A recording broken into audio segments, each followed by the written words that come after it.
What's up, y'all? DT2 Comics Chat here, ready for the latest episode of Flash Chat. We're going to be talking about Season 6, Episode 16, which is So Long and Goodnight. So appropriate. And the Flash is coming to an end for now. I think there's only 2 or 3 more episodes they're going to broadcast, and then the Flash is going to be replaced by Stargirl because they had some episodes in the can before the pandemic hit. I don't know if, how, or when they're going to finish the Flash.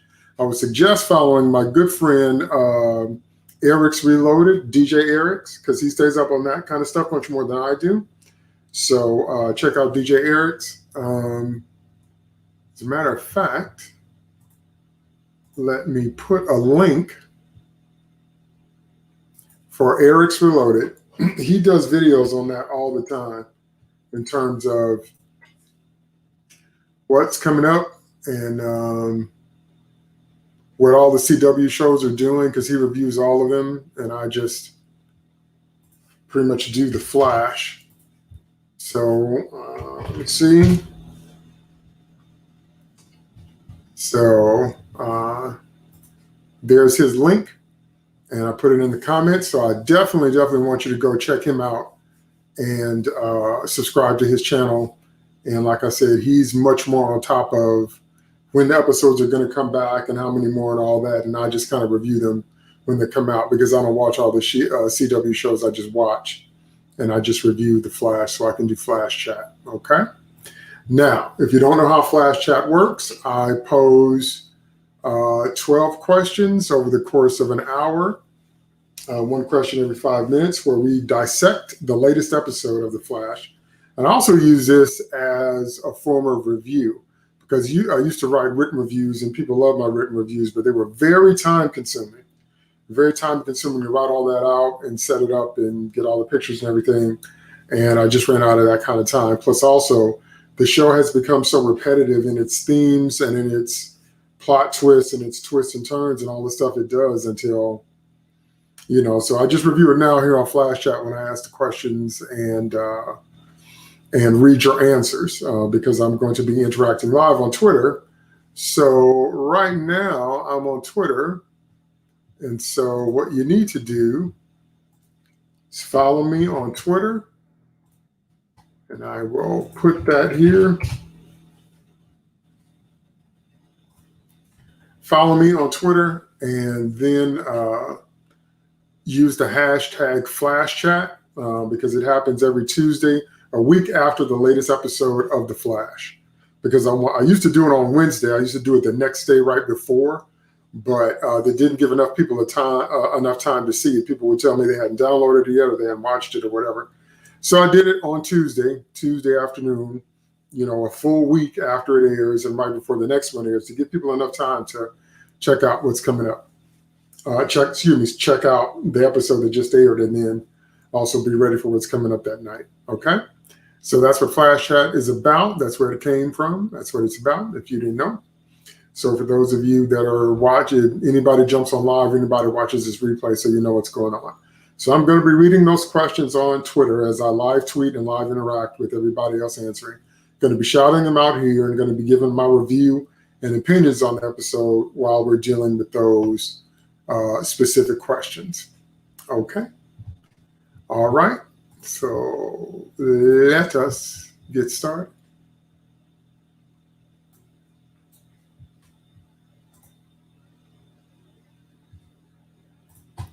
All right, question 1. I somewhat like the idea of Barry's speed energy being limited now stops him from being overpowered.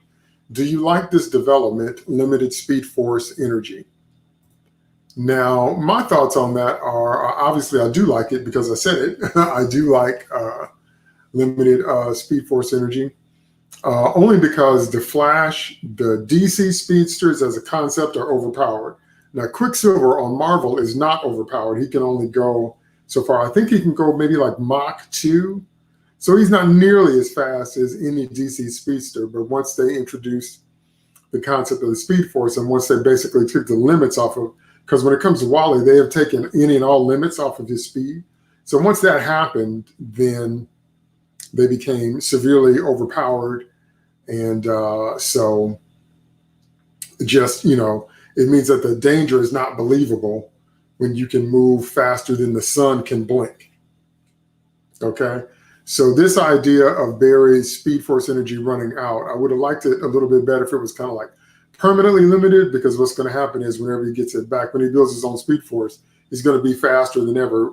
But I already talked about that on Twitter this week, because there's a panel where the Flash says he's faster than an attosecond, and an attosecond is faster than even light can move. And he said, you know, that if he's that fast, he can see and think that fast. And if that's the case, then he's unbeatable.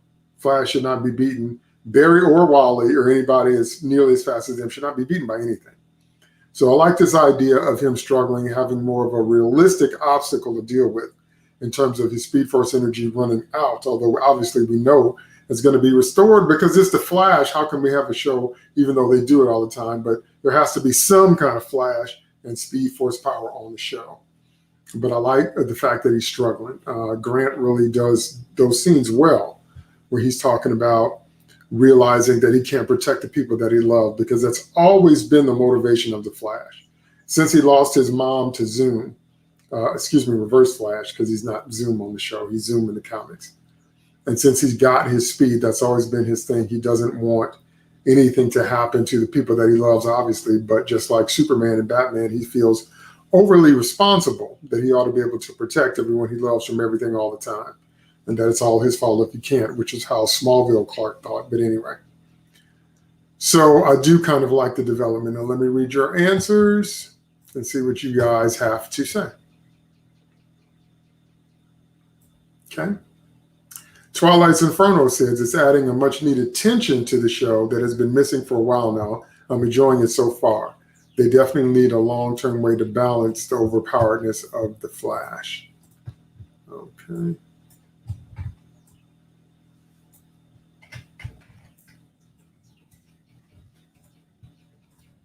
And to that, I'm going to say, agree wholeheartedly. I'll say it. Couldn't have said it.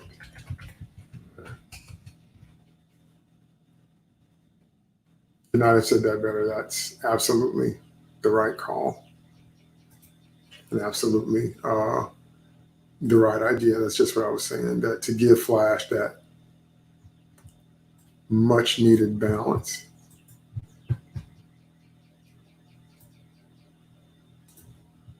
Now, I think I just posted that.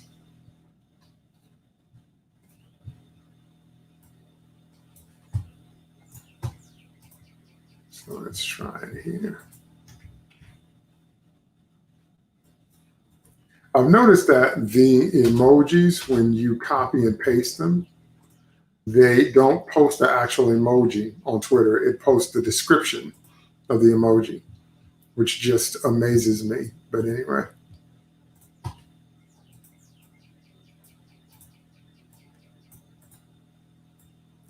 Okay. So taking me forever to post that answer, but we'll post the answer. Okay. And Chris Colfer fan says, I do like this development. Chris Colfer fans handle as fan of old shows. Martin Reese, the sci-fi guy. Martin Reese says, I'm lukewarm. I didn't care for the death of the Speed Force. And I'm going to say, I agree with that too. I thought it was a ridiculous, because it is a ridiculous idea that the Speed Force could die if they wanted to give Barry his own Speed Force. There were better ways than having an avatar of his mother die yet again. Okay, much better ways. Because Barry had to lose his mother one more time. One more time, we had to watch him watch Nora Allen die. And for what? For what? We've seen that story over and over again. Okay? All right, that was question 1.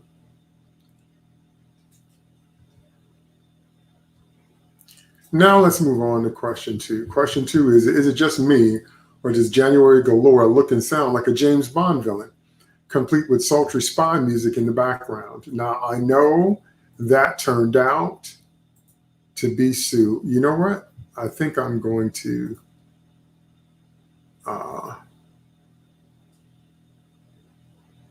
post this link because I do want some people to come over.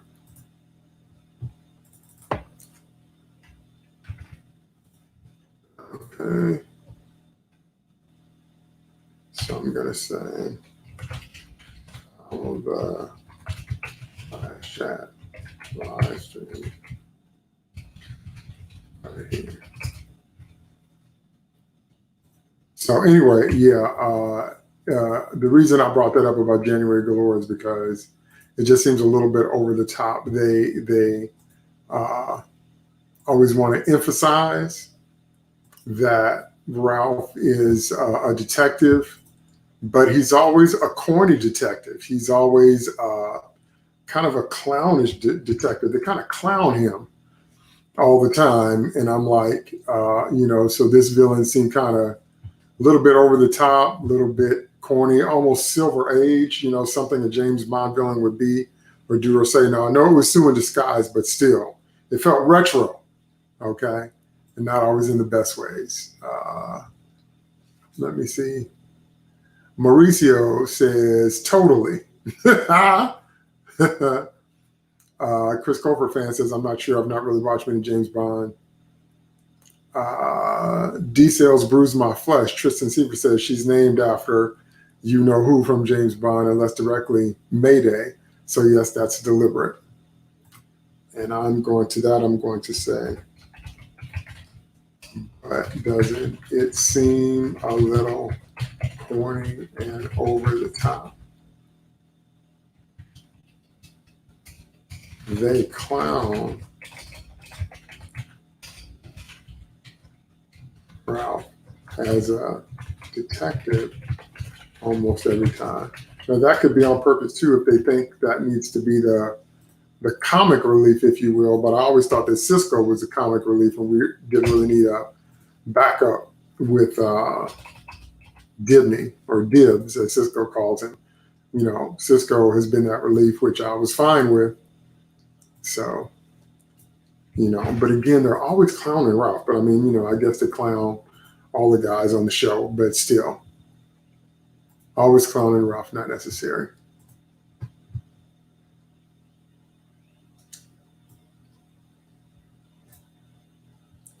Okay, so that's question 2. Let's bounce on to question 3.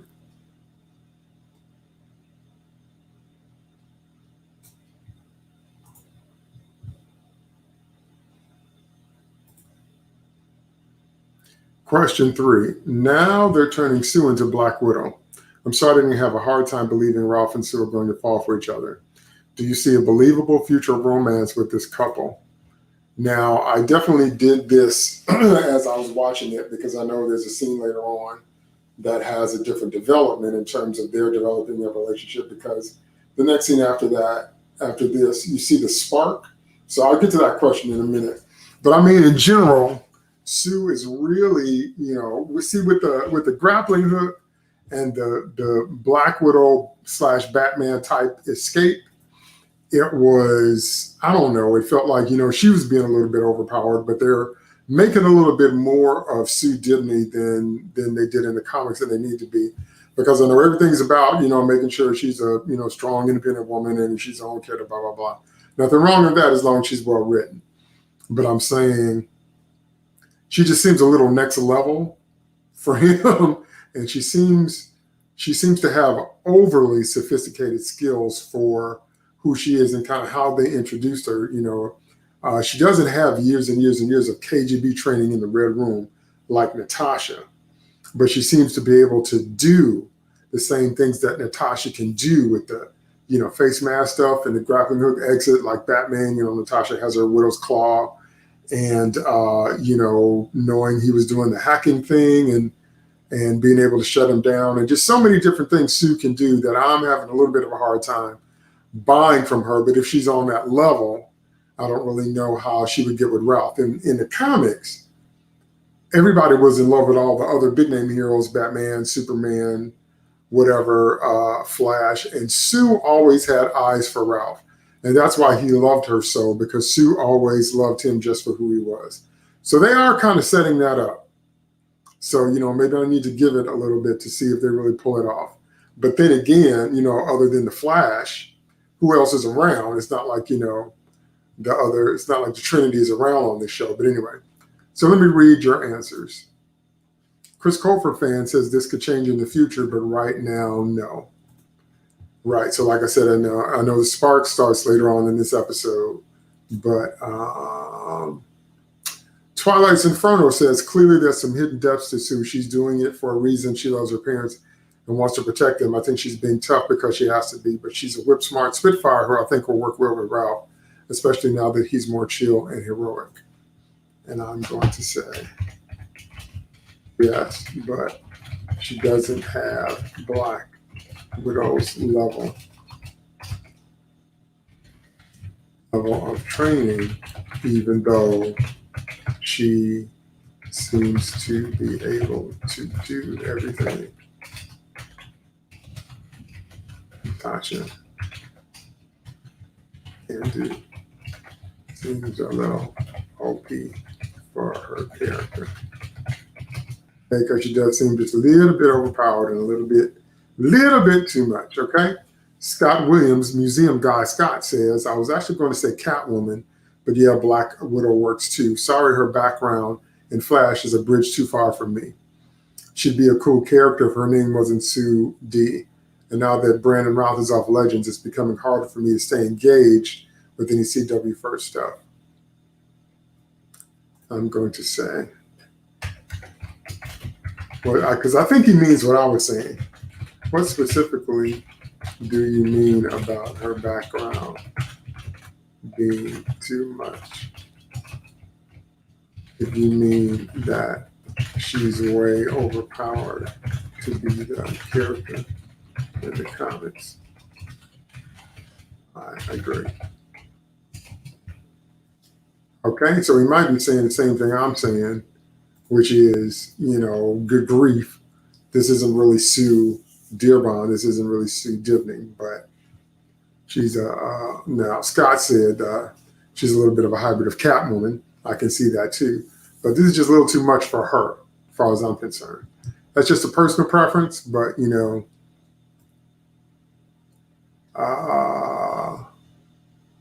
okay. Michael T. Ford says, why is their romance hard for you to fathom? And I'm going to say, because as they presented her, she doesn't strike me like someone like Ralph would be her speed / cup of tea. Because she doesn't. Sue strikes me, I'm going to say, she's got bigger fish to fry. It strikes me like someone whose mind would be somewhere else than on Ralph or whatever. The Modome says, I think I'm over this show. She's going to be the wonder chick that can do everything. I can buy that she was smart, clever, and mega rich, but I'd rather she be on a Legends type show with Ralph. It's called The Flash. We're already on Iris Overload. Do we need another regular? And I'm going to say, agreed on all points. If they always planned to feature Ralph as much as they have, he should have been on Legends or had his own mini series by now.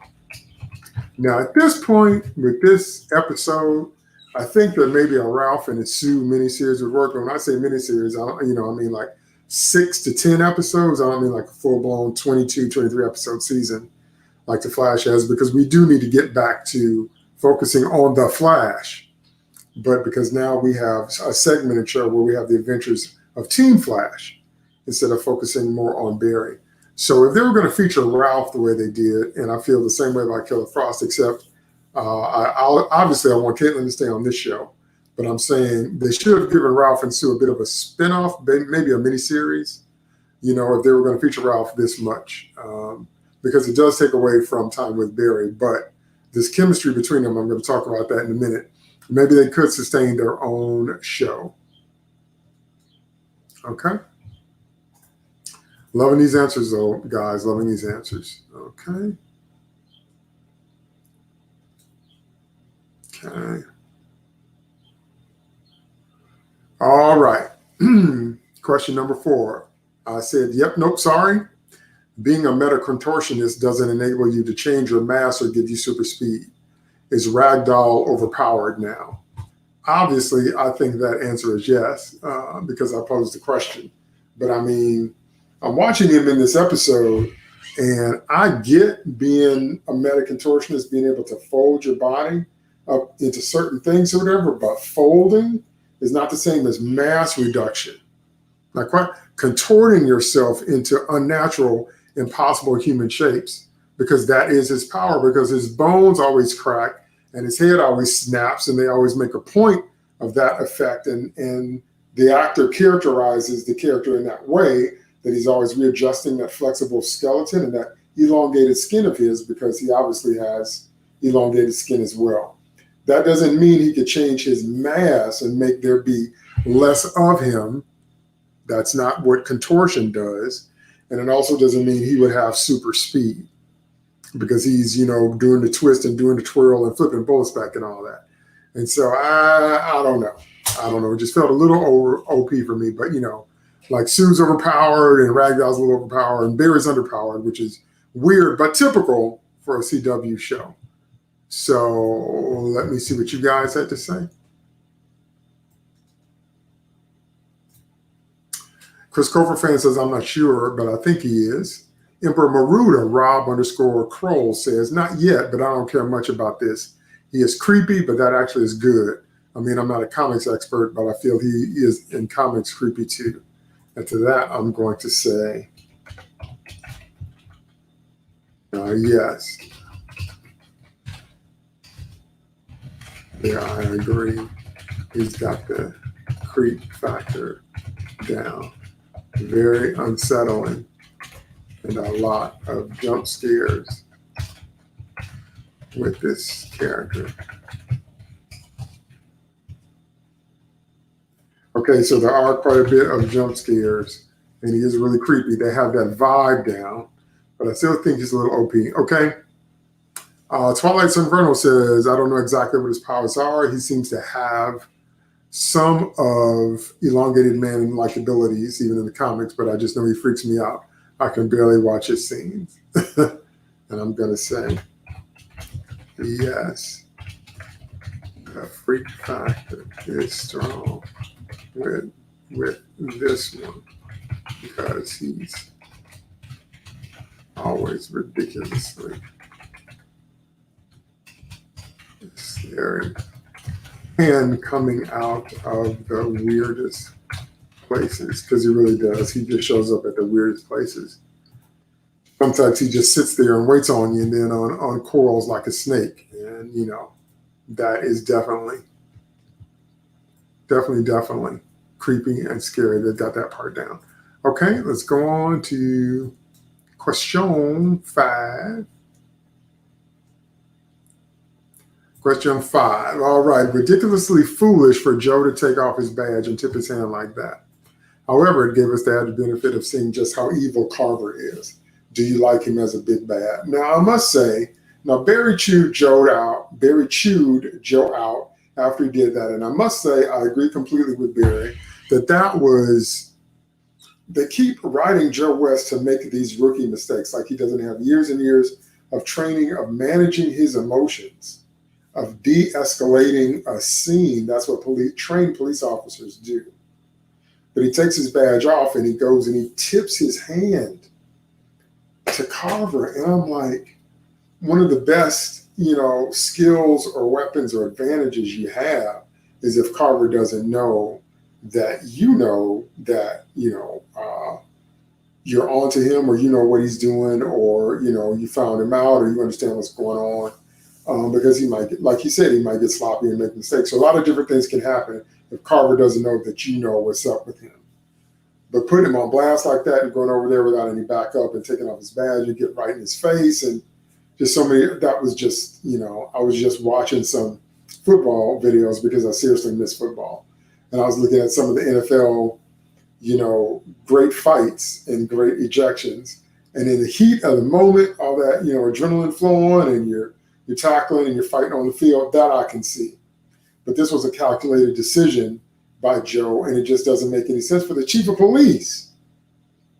So I don't know. But like I said, it did give us the benefit of actually letting us see, because what Carver has is he has that Clark Kent Superman dual voice face thing. He has the same thing that Harrison Wells had when he was Reverse Flash, when it was Eobard Wells, Eobard Thawne in Harrison Wells' body. He had that demeanor, he had that look, he had that sound. But then when Eobard was coming through, that voice would just get so menacing.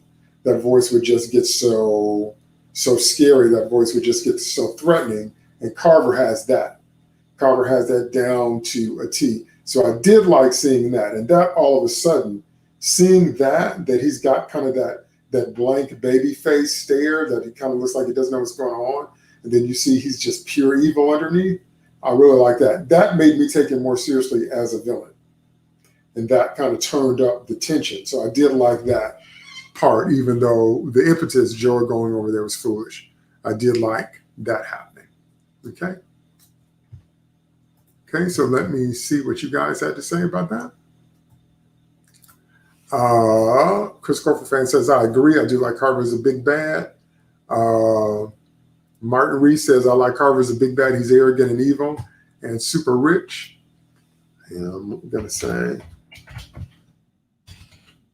he's like an evil Bruce Wayne, pretending to be a fop, yet super smart and calculating underneath. Okay, and Flash by Night. TJ Future CPA says, I think I may like him better than the other non-speedster big bads. I really love the dynamic of he and his wife being opposing forces, but both being the problem for Barry. I'm going to say that is answer 5. I'm going to say that. Super well said. And I completely agree. Super well said that he's a little bit more threatening than the other non-speedsters, and that I'll talk about it later, the dynamic of he and his wife being the villains, that being a war. That's a question coming up later, but both of them being Barry's problem. Really, really well said and really, really true, because it adds the right amount of tension as far as I'm concerned in terms of something else going on. We don't want the Flash to develop what I would call Spider-Man syndrome. And Spider-Man syndrome is every single villain is directly related to Peter, or Peter knows them, or Peter's friends with him, or they're friends with one of his friends, or they're his friend's dad, or something like that. And we don't need, that to happen to the Flash, where every single thing in his circle has to do with something directly related to Barry or a relative or whatever. Some people are just out there trying to get the evil on. As Alfred said, some men just want to watch the world burn, and some men just like power, or, real Lex Luthor types. So I really, after this episode, I like Carver a lot more. I take him a lot more seriously. I think he's a much more credible threat and all that. So good things happened, even though Joel going over there was ridiculous. Good things happened from that ridiculous choice. Okay. All right. Question 6, I say, wow, Sue redeemed in one episode, in one scene even. Anybody else notice that Ralph is doing that Team Flash thing of not arresting her for the crime she has committed because his feelings about her have changed? Oh, my goodness. Now, this is a Team Flash staple. Team Flash has always felt like, Barry in particular, the Team Flash has always felt like that they were judge, jury, and executioner. which always amazed me that Joe West went along with that because he's a cop, and so is Barry. But for the longest time, they had him in the pipeline. Now, I know they move him to Star Labs now, but they put him down there without a trial.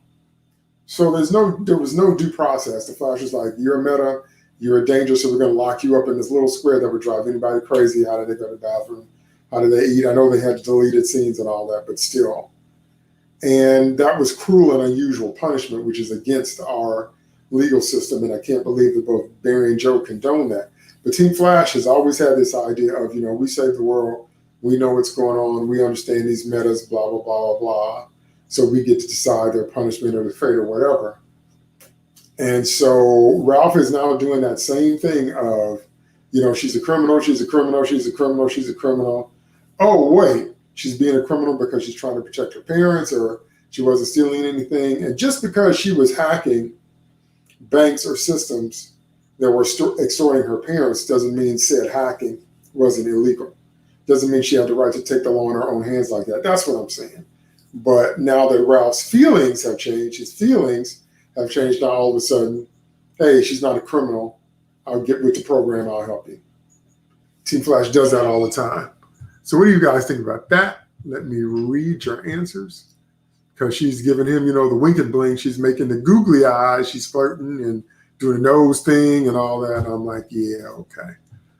So now that that's happened, he's not going to arrest her. Okay. Chris Cofer fan says, good. And yes, I did notice. Mauricio says, I'm sure I've seen that in a very close place. And I'm going to say, true, but Team Flash seems to have Team Flash seems to have the trademark on being a judge, jury, and executioner when it comes to dealing with criminals. So now that Ralph sees her differently, it still shouldn't negate her actual crimes. It really shouldn't. Okay, Flash by Night, TJ Future CPA says it's actually an interesting comic concept in general. I wonder how much people like or dislike it. I'm going to say, well, it's kind of like the pipeline. That was cruel and unusual punishment and against the law. Both Barry and Joe went along with it. Okay. All right, let's see if there are any more answers to that. So I'm looking up at my screen instead of looking at the camera like I'm supposed to be. Probably need to lower my screen, but anyway. All right, let's move on to question 7.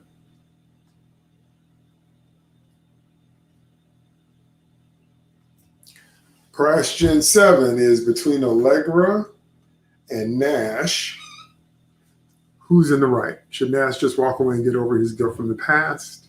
Should Allegra forgive him for lying and stalking?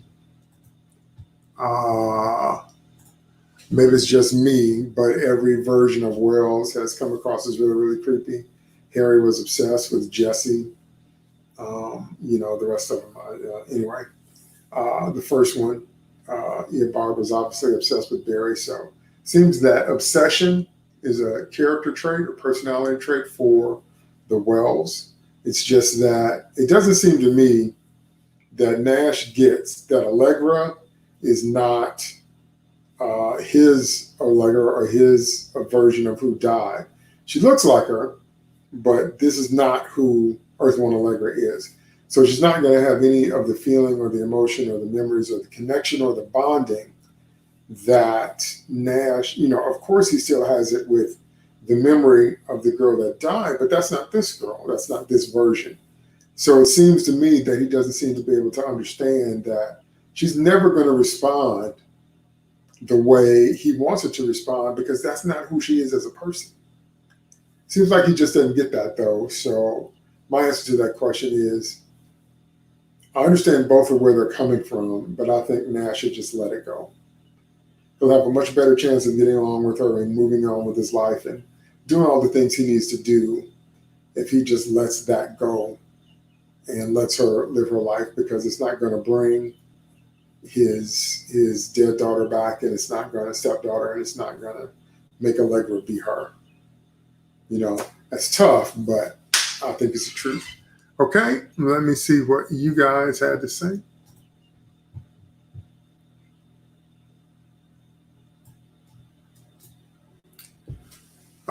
Flash by Night says, Nash should probably back off some. I thought that's what the whole arc with Thon was about, alleviating his guilt. I'm going to say to that exactly. It seems that obsession is, no, let's spell that right. Obsession is a character trait of the Wells.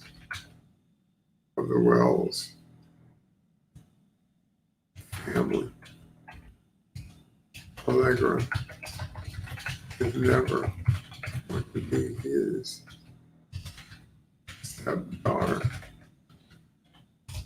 He needs to accept that and move on, because he does. He needs to accept that and move on. Okay.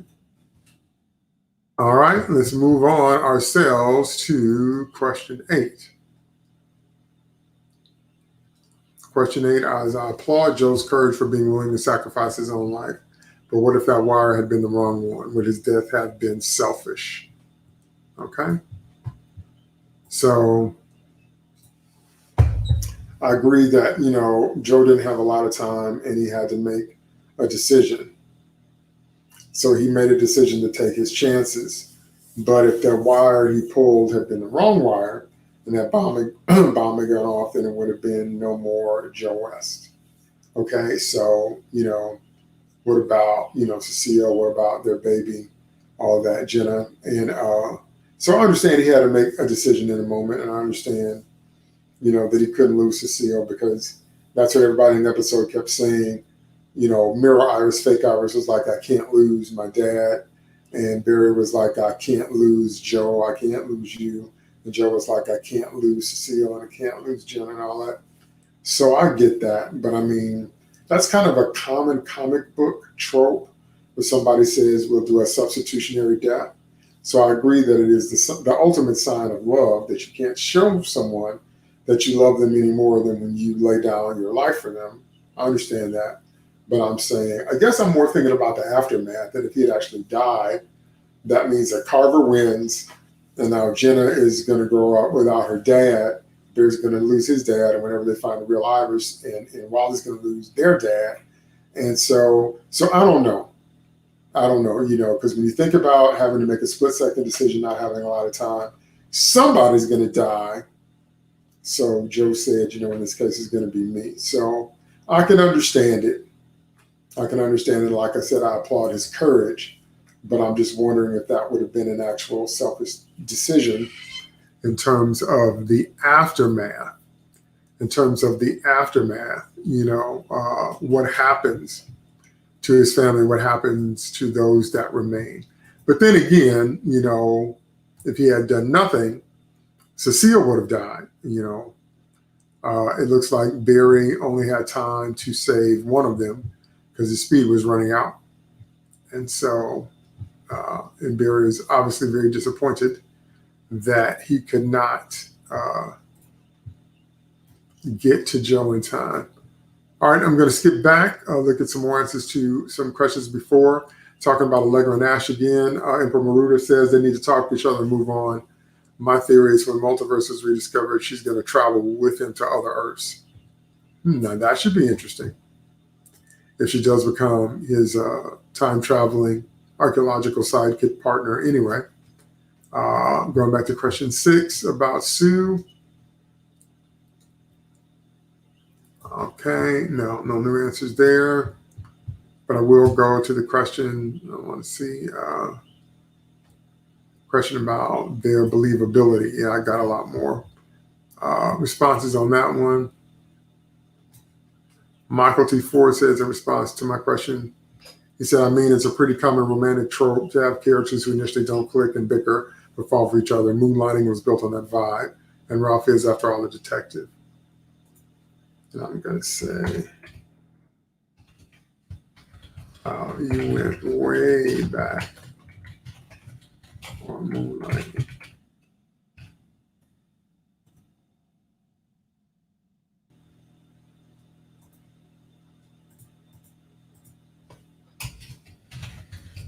That's a good point.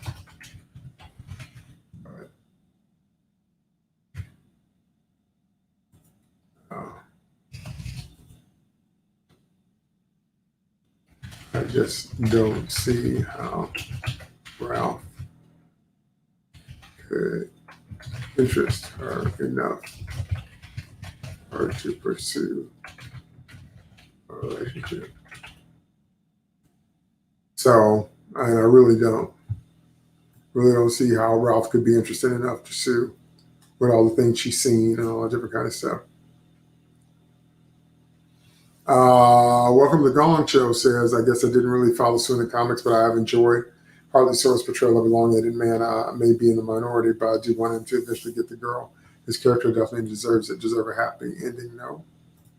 And I'm going to say yes to all of that. Yes to all of that. Harley is the perfect Ralph. Just that in the comics that something very dark and ugly happens, and I don't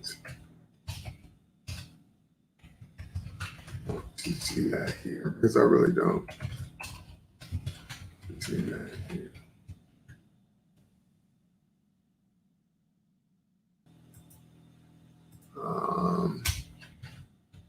They were one of the happiest couples.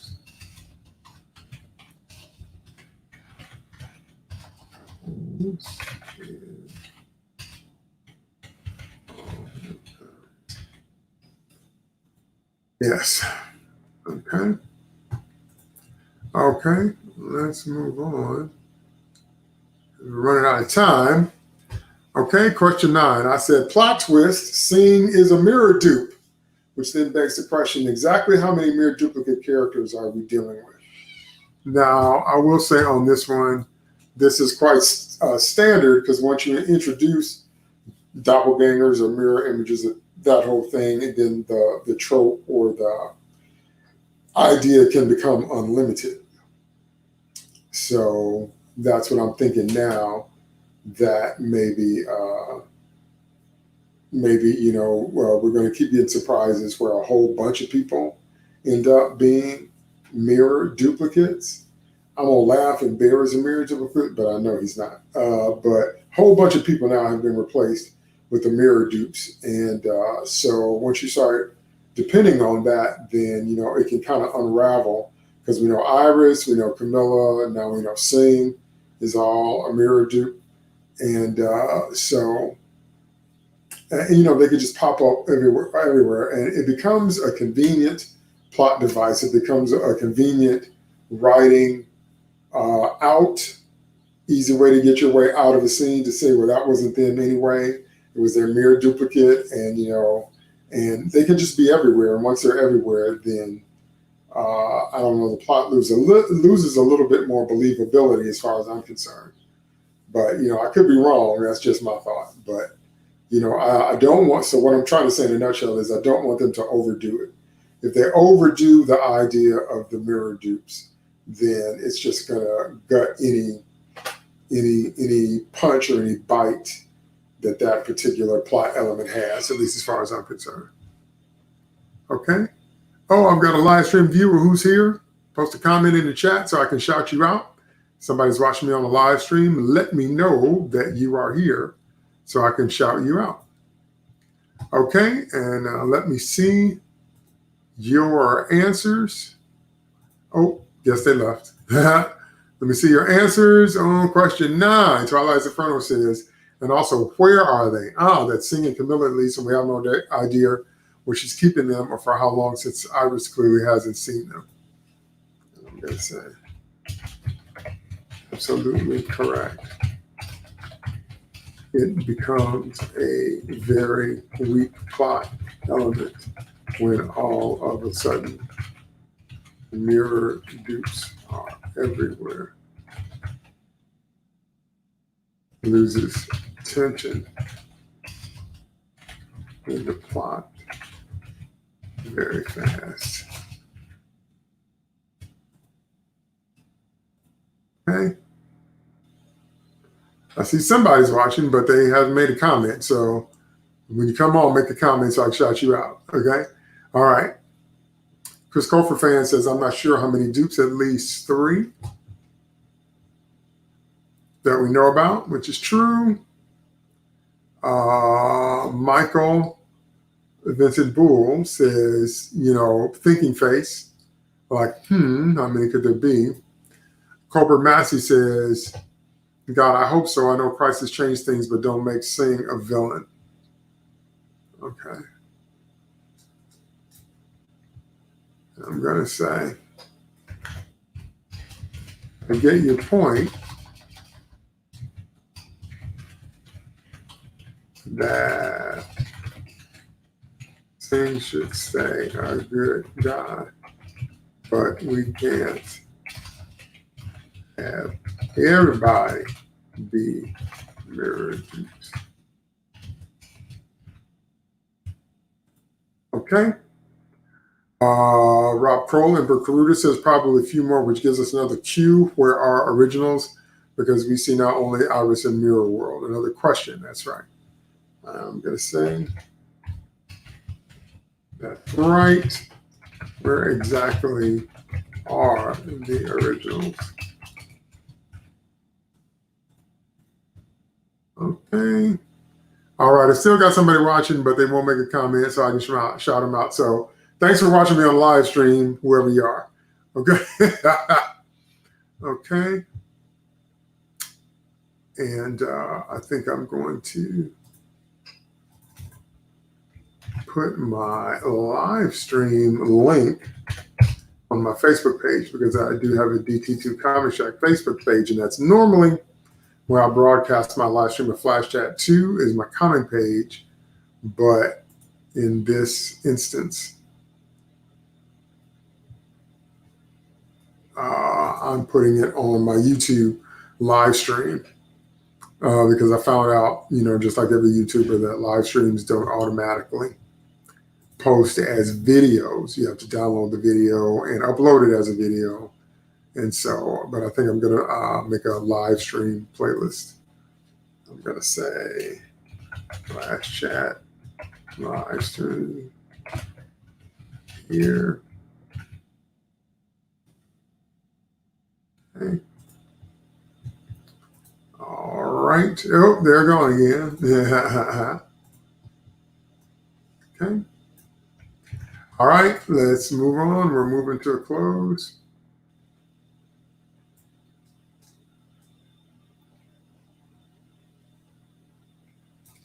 Oh, wait. I think I got some more questions, answers on the YouTube thing. Oh, no. Okay. That's it. Okay. All right. Question 10. So, yeah, I said it's liking. What I meant was it's looking like the Carver McCullough War of the Roses is the main storyline that needs resolution. How do you think it will play out in the end? And I love that scene, by the way, that scene where he smashes the mirror and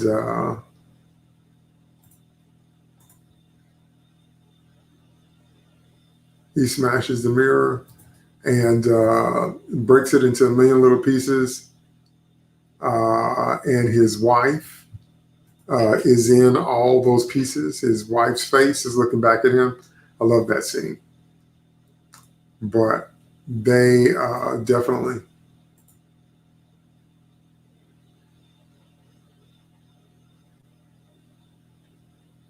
they definitely have the main conflict. They have the main issues, those two. Chris Cofer fan says, I'm not really sure. I have no idea. I think the way it's going to play out in the end is she seems to be the one with the Mirror Master powers. So I think she's going to keep her powers and just come out here. I think her original idea was to replace everybody or whatever, but I think she's going to come out here and be the new Mirror Master. So they're just having her start out being stuck, or supposedly stuck, because she's clearly not really stuck. She's trying to figure out a way to get back out here and exist out here without, burning up or de-resing or whatever is going on with her being in the mirror universe. But I think she's going to end up coming out here and being a new Mirror Master. But I'll have to see what kind of costume they give her, because they give her the traditional Mirror Master costume. That's not going to work at all. Okay. Emperor Maruda says, I'm not sure if there'd be any resolution because they shut down production before they made the final 2 episodes. We probably will be waiting for season 7 to see any resolution for season 6 plot. And I'm going to say that is a really good point. It may not resolve at all.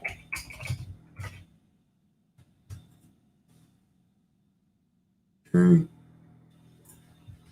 So sometimes, like I did before, I like to jump back and answer other questions, because sometimes people come on late, and I want to be sure that if they put some stuff in there, I definitely want to get to those answers too. Okay. Question 11, I'll say it again. We know that Mirror Iris is purposely being selfish to aggravate Barry into losing the rest of his speed, but Barry can't tell the difference. What does that say? I know I've said that before. I know I've said it many times, but again, so we saw in the opening scene that Eva McCulloch told Mirror Iris to go ahead on and aggravate Barry and get rid of the rest of his speed, because the more upset he gets, his little wristwatch is like a mood ring. So when he gets upset, it's burning through his speed force energy faster. So we know that Iris is being, selfish, and, she called Barry to task about all the mistakes he's made in the past, and which was kind of legit, because Barry does make decisions and then everybody else has to deal with the fallout. That was kind of actually a legit thing to say. But she's being selfish, and she kicked Barry out, and she's supposed to be his rock and, his lightning rod, which they stole from Wally and Linda and all these different kinds of things. And she's like, get out. And Barry's like, what? And so during that whole interchange, so maybe, Barry will know, in the preview clips or whatever, all that, but I'm just using the information we had, not in the preview clips, just using the information we had in the episode. So of course he'll figure it out, but I'm saying it just doesn't strike him. It's so unlike her. It doesn't do anything, just based on what we saw in this episode, to alert him to the fact that that's not her, because you can't tell the difference. Okay, so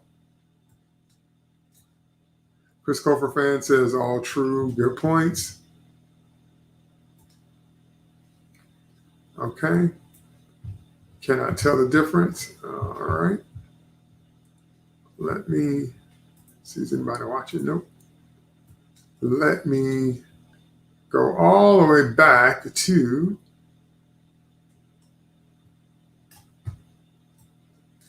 question 1. See if I got any more answers. Siege Rampart says, I'm waiting for the line, no, Barry, you have always been Speed Force. And then he realizes that his limitations have been psychological, and he explodes with power. And I'm going to say, yep. And then the Thor Ragnarok cycle will be complete. Except nobody will watch that. Never watch that Flash. So yeah, that's what they did in Thor Ragnarok. Everything was about his hammer. Then they said, well, you didn't need the hammer, just to focus for your power. Okay.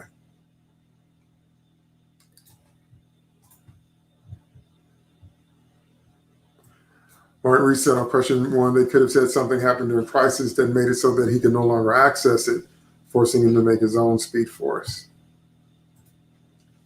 I'm going to say true. And that would have been very sudden. Okay, let's do question 12. Time to go to the last question. Last question is pretty much a no-win scenario now for Care Bear. When Realize discovers that it took him so long to figure out that wasn't her, she'll be mad too. Both Iris is furious at Barry. What do you think Barry will do? Well, actually, I already know the answer to that, and so do all of us. We know that what Barry's going to do is he's going to apologize.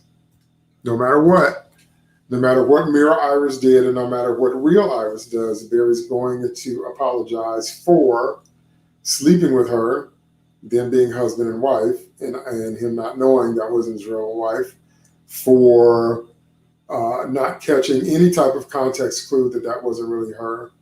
But the one thing that's not going to happen is that no one in the show is going to acknowledge that Iris is such a brat and Iris is so selfish that all of Mirror Iris's behavior wasn't a big leap from Real Iris. It wasn't a big difference from Real Iris. It wasn't a big, departure from Real Iris. And so, not really easy to tell the difference. But Barry, as her husband, her intimate partner and lover and longtime friend, and they've known each other since they were kids, Barry should have been the first one to be on top of the fact that wasn't her. And so he's going to be caught between a rock and a hard place. Chris Cofer fan says, I'm not sure what he will do. Flash by Night says, run, Barry, run. Which I'm going to give him a few laugh emojis because that's incredibly funny and true. That he's going to have to run, Barry, run, because he's going to be facing a lot of wrath. The wrath of Iris Khan. Iris Khan. So, yeah, so, but like I said, he's going to,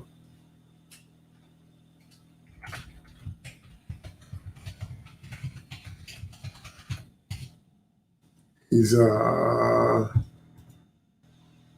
going to apologize, over and over again, and he's going to say it's all his fault. Even though some of it is, I do think Barry's at fault on some level for not recognizing his wife, but also I think that actually speaks to their relationship. I think it speaks to the idea that, they were never soulmates, they were never right for each other, because, is that really how a soulmate acts? Is that really how someone that supposedly knows you better than you know yourself, or someone that supposedly has known you for all that long and all that. So I don't know.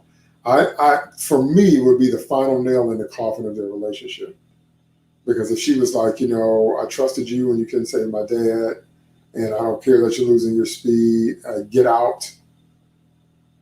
That's the way she responds, So I know Real Iris is going to have to fix that, but she's also going to be mad at Barry, like I said.